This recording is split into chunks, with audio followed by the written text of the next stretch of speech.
effective nga ba ang isang ceramic coating or ceramic coating? You know, ang diretsong sagot dyan ay yes, syempre effective yan. Bago naman nilabas yung product na yan, talagang it was proven, it was kumbaga pinag-aralan ng todo. Hindi lang ginagamit yan sa Pilipinas, hindi lang ginagamit yan sa sa US, Europe, ang daming Japan, ang daming lugar kung saan siya ginagamit at it's proven effective. Now, ang tanong na lang dyan, kung ang ginagamit na ceramic coating ay maayos, apparently kasi maraming mga ceramic coating na hindi natin alam kung saan ang gagaling, masyadong mura.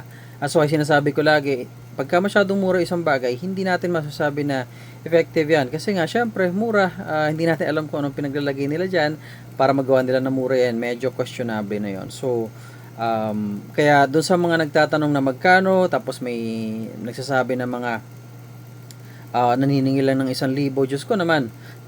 'Di ba? Pagka ganun, pagka masyadong mura, wala na. Game over na 'yon. Huwag na kayong papatol sa ganun, no?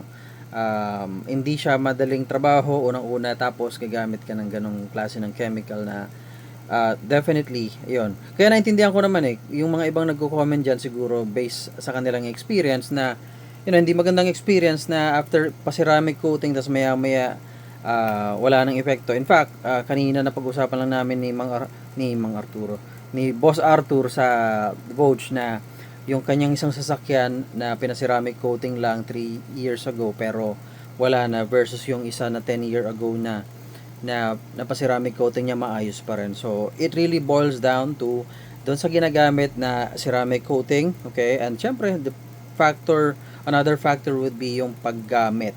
But kung ang katanungan ba ay effective or may advantage or may benefit ba ang pagsiceramic coating, definitely meron, basta tamang ceramic coating at tamang paggawa or application or installation ng ceramic coating, guys. So, yun yung diretsong katanungan, kasagutan doon sa tanong na yan. So, I hope doon sa nag-comment sa atin, nalinawan. Doon sa nagtanong sa atin kanina naman, ito yung kasagutan. So, anyway, you have any questions, feel free comment in the comment section.